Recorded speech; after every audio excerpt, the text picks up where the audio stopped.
ഭയങ്കര trending ആയിക്കൊണ്ടിരിക്കുന്ന mango പുഡിങ്ങാണ് ഇന്ന് try ചെയ്യാൻ പോകുന്നത്. ഫസ്റ്റ് ടൈമാണ് ഒരു പുഡിങ്ങൊക്കെ ട്രൈ ചെയ്യുന്നത്. അപ്പോൾ ആദ്യം തന്നെ ഒരു പാത്രം എടുത്തിട്ടുണ്ട്. എന്നിട്ട് അതിലേക്ക് 3 സ്പൂൺ ടാങ്ക് ആഡ് ചെയ്യുന്നുണ്ട്.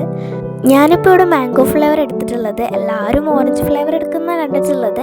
ഇപ്പം എന്തായാലും ഞാനൊരു വെറൈറ്റിക്ക് എടുത്താട്ടോ, നിങ്ങൾക്ക് ഇഷ്ടമുള്ള എടുക്കാം.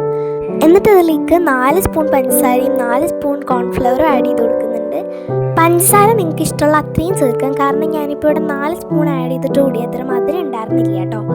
എന്നിട്ട് ഒരു 1.5 കപ്പോളം വെള്ളം ഒഴിച്ചിട്ട് നന്നായിട്ടൊന്ന് മിക്സ് ചെയ്ത് കൊടുക്കാം. എന്നിട്ട് വേറൊരു പാത്രം എടുത്തിട്ട് അതിലേക്ക് 2 സ്പൂണോളം കോൺഫ്ലവറും 2 സ്പൂണോളം പഞ്ചസാര ആഡ് ചെയ്ത് കൊടുക്കുന്നുണ്ട്. എന്നിട്ട് അതും കൂടെ ഒന്ന് മിക്സ് ചെയ്തെടുക്കുന്നുണ്ട്. എന്നിട്ട് ഞാനും അമ്മയും അപ്പുറത്തും ഇപ്പുറത്തും വന്നിട്ട് കൈവിടാതെ അത് ഇളക്കി കൊടുക്കുന്നുണ്ട് കേട്ടോ.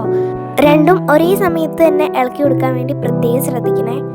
എൻ്റെ കയ്യിൽ പെട്ടെന്ന് കിട്ടിയൊരു പാത്രത്തിലേക്ക് അത് നമ്മൾ സെറ്റാക്കുന്നുണ്ട്. ഫസ്റ്റ് ഓറഞ്ച്, പിന്നെ വൈറ്റ്, പിന്നെ ഓറഞ്ച്, പിന്നെ വൈറ്റ്, അങ്ങനത്തെ രീതിയിൽ ഞാൻ സെറ്റാക്കി എടുത്തിട്ടുള്ളത്. നിങ്ങൾക്ക് ഇഷ്ടമുള്ള പോലെ സെറ്റാക്കി എടുക്കാവേ. അപ്പോൾ ഇതാ ഇങ്ങനെയാണ് ഞാൻ സെറ്റാക്കി കൊടുക്കുന്നത്. ഇങ്ങനെ തിരിച്ചും മറിച്ചൊക്കെ ഒന്ന് സെറ്റാക്കി കൊടുക്കുന്നുണ്ട്. മോള് ഭാഗത്ത് ആ ഒരു ഓറഞ്ച് വരുന്ന രീതിയിലാട്ടോ ഞാനിപ്പോൾ സെറ്റ് ചെയ്തിട്ടുള്ളത്. നിങ്ങൾക്ക് ഏത് കളർ വേണമെങ്കിലും അതിലേക്ക് കൊണ്ടുവരാം. എന്നിട്ട് അതൊന്ന് അടച്ച് ഫ്രിഡ്ജിൽ സെറ്റാക്കാൻ വെക്കുന്നുണ്ട്. പിന്നെ എനിക്ക് പണ്ടേ ഭയങ്കര ക്ഷമ കുറവായതുകൊണ്ട് ഞാൻ പെട്ടെന്ന് തന്നെ എടുത്തിട്ടുണ്ടായിരുന്നു. പിന്നെ 2 കൊട്ടൊക്കെ കൊട്ടി സാധനം പുറത്ത് വന്നിട്ടുണ്ടടാ. സംഭവം കാണാനൊക്കെ നല്ല ഭംഗിയുണ്ട്. ഇപ്പോൾ കഴിച്ചൊന്ന് നോക്കണം. പുറത്തുനിന്ന് കാണാൻ നല്ല രസമുണ്ട്. ഉള്ളിലത്തെ ലെയറൊക്കെ നമ്മൾ വീഡിയോയിൽ കണ്ട പോലെയൊക്കെ തന്നെ വന്നിട്ടുണ്ടോ എന്ന് അറിയണമല്ലോ. അപ്പോൾ അതിന് വേണ്ടിയിട്ടൊന്ന് കട്ട് ചെയ്ത് നോക്കി.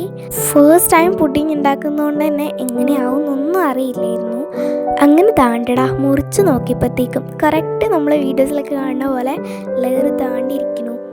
പിന്നെ ടേസ്റ്റ് ചെയ്ത് നോക്കി. ടേസ്റ്റ് വൈസ് എനിക്ക് പേഴ്സണലി ഇഷ്ടമായിട്ടുണ്ടായിരുന്നു കേട്ടോ. ബട്ട് എനിക്കിഷ്ടപ്പെട്ട പോലെ അങ്ങനെ എല്ലാവർക്കും ഒന്നും ഇഷ്ടപ്പെടണമെന്നില്ല. പലവരുടെയും പല ടേസ്റ്റ് വൈസ് ഇരിക്കും കേട്ടോ. ജെൽ ഇഷ്ടമുള്ളവർ എന്തായാലും ഒന്ന് ട്രൈ ചെയ്ത് നോക്ക്.